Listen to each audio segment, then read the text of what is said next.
దస్తగిరి వాస్తవంగా YS Sunitha, YS షర్మిలకి అతనే ఒక ఎసెట్టు. వివేకానంద రెడ్డిని గొడ్డలతో నరికి చంపినటువంటి నిందితుడు.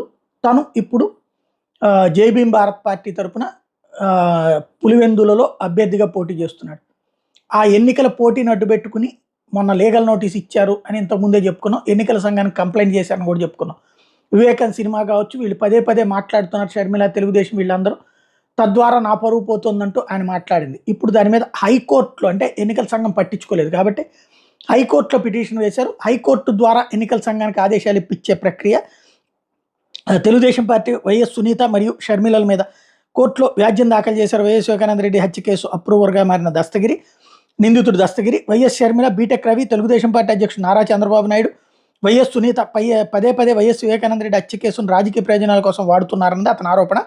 ఎలక్షన్ కోడ్ అమల్లో ఉన్నటువంటి ఇలాంటి తరుణంలో పవర్ పాయింట్ ప్రజెంటేషన్ ఇవ్వడం ఎలక్షన్ నిబంధనలకు విరుద్ధమని ఈ వార్తల్ని పదే పదే ప్రసారం చేస్తున్న ఏబిఎన్, టీవీ5, ఈటీవీలను కూడా ప్రతివాదులుగా చేర్చాడు దస్తగిరి. వైఎస్ షర్మిల కాంగ్రెస్ పార్టీ అధ్యక్షురాలుగా కడపలో చేసిన ప్రసంగం మీద తీవ్ర అభ్యంతరం వ్యక్తం చేశాడు. ఎలక్షన్ నిబంధనలో స్పష్టంగా వ్యక్తిగతమైన అంశాలు ప్రస్తావించకూడదని ఉన్నప్పటికీ వైఎస్ సునీత మరియు షర్మిల తెలుగుదేశం పార్టీ ప్రోత్సాహంతో ఈ కేసును తమ రాజకీయ ప్రయోజనాల కోసం వాడుతున్నారని, వీరిపై తక్షణమే కేసు నమోదు చేసి చర్యలు తీసుకోవాలని ఎలక్షన్ కమిషనర్కి ఇచ్చిన రిపోర్ట్లో స్పష్టంగా కోరాడు. పులివెందుల నుండి పోటీ చేస్తున్న తనకి రాజకీయంగా ఈ హత్య కేసు తీవ్ర ఇబ్బందిగా మారుతుందంటూ దస్తగిరి ఆ పిటిషన్లో పేర్కొన్నాడు. పులివెందులు రాజకీయంగా తనకు ఇబ్బంది కలిగించాలనే ఉద్దేశంతో ఒక రాజకీయ పార్టీ అండదండలతో ఇట్లాంటి ఆరోపణలు చేయడం ఎలక్షన్ కమిషన్ రూల్స్కి విరుద్ధం అంటున్నాడు దస్తగిరి.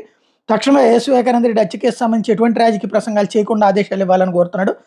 ఎలక్షన్ ముగిసే వరకు ఈ కేసు మీద ఎటువంటి మీడియా కథనాలు కూడా ప్రచురించద్దంటూ మీడియాకు కూడా ఆదేశాలు ఇవ్వాలని పిటిషన్లో కోరాడు దస్తగిరి.